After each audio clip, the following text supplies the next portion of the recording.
ओ भाई, श्रद्धा कपूर ने तो स्त्री 2 में आग लगा दी, एकदम पैसा वसूल पिक्चर है।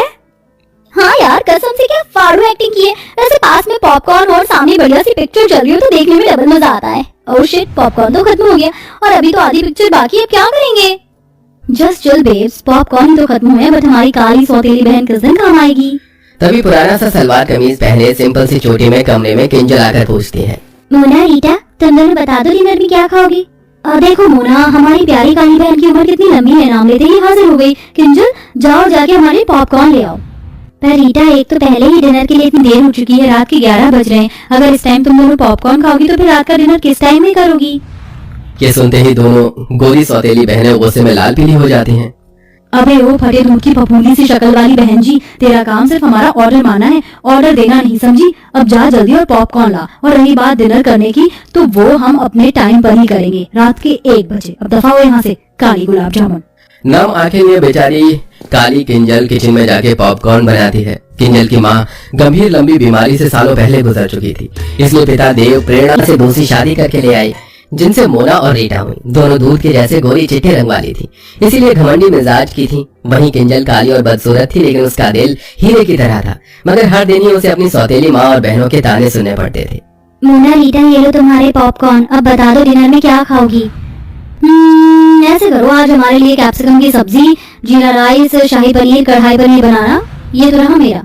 मैं डिनर में वेज पुलाव खाऊंगी चिली चटनी के साथ। हमारी पिक्चर खत्म होने से पहले हमारा डिनर हमें परोसा हुआ मिल जाना चाहिए, शार्प 1 बजे। ठीक है, मिल जाएगा। किंजल जल्दी से रसोई में आकर डिनर बनाना शुरू करती है, तो वहीं दोनों सौतेली गोरी बहनें मस्ती मार कर पिक्चर देख रही थी। ऐसा करती हूँ, कढ़ाई पनीर और शाही पनीर बनाने के लिए एक ही साथ पनीर फ्राई कर लेती हूँ, बाकी सब्जियों का काटा पीटी भी कर लेती हूँ, इससे थोड़ा टाइम बचेगा। देखते देखते सब्जी बनाने में रात के 12 बज जाते हैं, तो डरे लफ्जों में किंजल बोलती है, मेरे पास केवल 1 घंटा रह गया। अगर 1 घंटे में मैंने दोनों को डिनर नहीं करवाया तो वो कल की तरह ही करेंगी। नहीं, जल्दी कर किंजल। देखते देखते घड़ी की सुई 1 पर आ जाती है, लेकिन दोनों सौतेली बहनों को डिनर परोसने में किंजल को 2 मिनट लेट हो जाता है, तो दोनों अकड़ जाती हैं। तुमने हम दोनों को 2 मिनट लेट डिनर दिया है, इसकी पनिशमेंट मिलेगी। लो खाओ खाओ, बहन के हाथ से खाने से प्यार बढ़ता है। नहीं मोना, मुझे क्षमा कर दो, कल से बिल्कुल देर नहीं होगी, मैं तुम दोनों को टाइम से डिनर करवाऊंगी। बोलते बोलते किंजल की आंखों से डर के मारे आंसू छलक पड़ते हैं। मैंने कहा खाओ। मोना भाप निकलता खाना उसे खिला देती है। खाना काफी ज्यादा गर्म होने की वजह से बेचारी किंजल का मुंह जल जाता है। फिर मोना रीटा डिनर करते करते रात के 1 से 2 बजा देती हैं। किंजल झूठी प्लेट उठाकर किचन में आ जाती है और बिलख बिलख कर रोने लगती है। हे भगवान, तूने मुझे कैसी जिंदगी दे दी है, अपने घर में मैं नौकरानी हूँ। रोते रोते वो किचन में ही चटाई डालकर सो जाती है। तभी सुबह के 5 बजते माँ प्रेरणा किचन में धमक पड़ती है और लात मारकर जगाती है। अरे ओ काली का लूटन, चलो जल्दी से। लेकिन जब किंजल नहीं जागती तो मोना रीटा भरी बाल्टी का पानी डाल देती है, जिससे वो घबरा कर उठ जाती है। हे भगवान जी, ये मुझ पर पानी किसने डाला? ये शुभ काम हमने किया है। मोना रीटा, ये क्या बदसलूकी है, किसी सोते हुए इंसान के साथ इस तरह से पेश आना, जबकि तुम दोनों ने देखा था कि रात को मैंने तुम दोनों को 1 बजे डिनर करवाया था। उसके बाद सोते सोते मुझे 2-3 बज गए थे। ये सुनते ही प्रेरणा अपनी गोरी सुंदर बेटियों की साइड लेते हुए बोलती है, अरे ओ कोयला खदान, में देख रही हूँ कि तेरी ये कैची जैसी काली जुबान कुछ ज्यादा ही चलने लगी है। उठो, नाश्ता बना, समझ गई? जी माँ। आधी अधूरी नींद में ही बेचारी किंजल उन्हें नाश्ता करवाती है और फिर पूरे घर में झाड़ू पोछा लगाती है। तभी पिता देव घर लौट आता है, तो दोनों सौतेली बहनों की शक्लें बन जाती हैं। आगे पिताजी, अब शुरू हो जाएगा दोनों बाप बेटी का मेलो ड्रामा। किंजल बेटी, तू क्यों पोछा लगा रही है? काम वाली नहीं आई है क्या? वो पापा।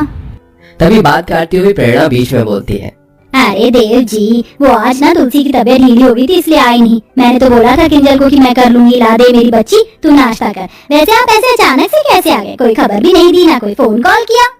वो 1-2 दिन की छुट्टियां मिली थी, इसलिए चला आया किंजल को देखने। पापा, आपको तो किंजल दीदी के अलावा हम दोनों दिखते नहीं, थोड़ा प्यार हमें भी दे दीजिए, आफ्टर ऑल हम आपकी बेटी हैं। हाँ जानता हूँ।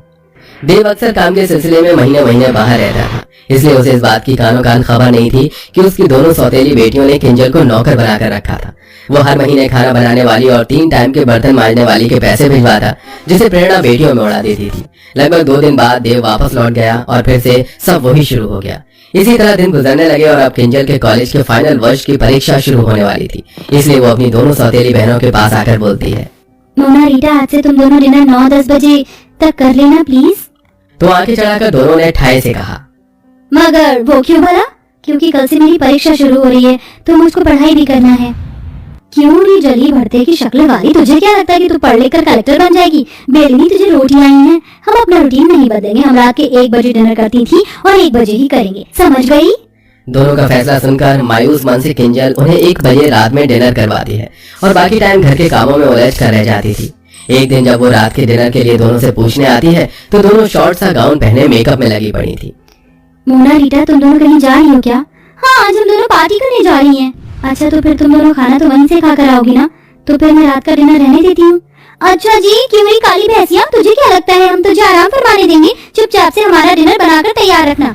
आज डिनर में हम आलू गोभी मिक्स वेज लच्छा पराठा खाएंगी। जानबूझकर दोनों लंबी चौड़ी लिस्ट देती हैं। तभी वो मायूसी से बोलती है, इतना खाना बहुत ज्यादा नहीं हो जाएगा डिनर के हिसाब से? कुछ ज्यादा नहीं होगा तो बना देना बस।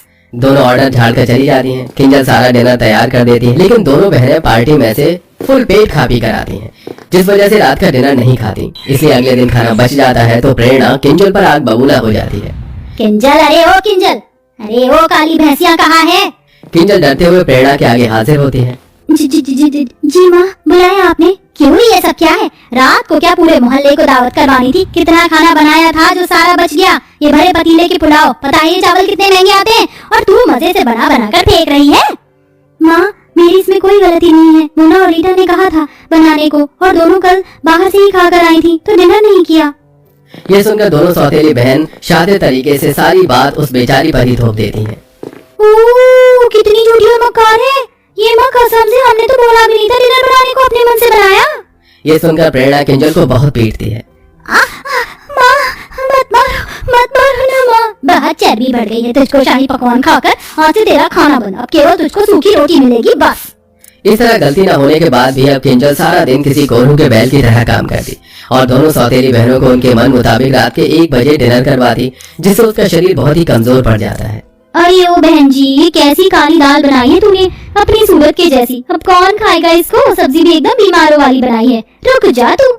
गुस्से में मोना उसके बाल पकड़ लेती है, जिससे वो चक्कर खाकर बेहोश हो जाती है। उसी टाइम आधी रात को पिता देव घर लौट आता है और बेटी की बिगड़ी हालत देखकर आपा खो देता है।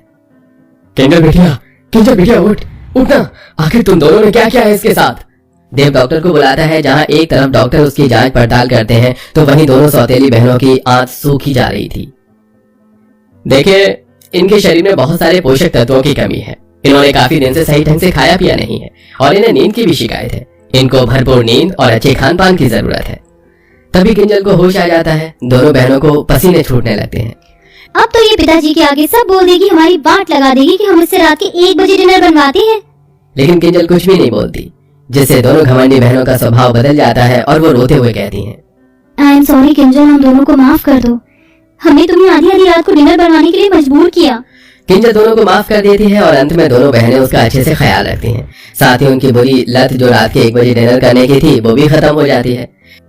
तो देखा दर्शकों आपने, अच्छे स्वभाव से हम किसी का भी दिल जीत सकते हैं, जैसा कि हमारी स्टोरी की काली बहन ने अपने अच्छे स्वभाव से अपनी दोनों खूबसूरत घमंडी बहनों का दिल जीत लिया। तो दोस्तों, आपके हिसाब से रात का डिनर करने का सही टाइम क्या होना चाहिए? कमेंट बॉक्स में जरूर बताइएगा। साथ ही आपको हमारी ये कहानी कैसी लगी हमें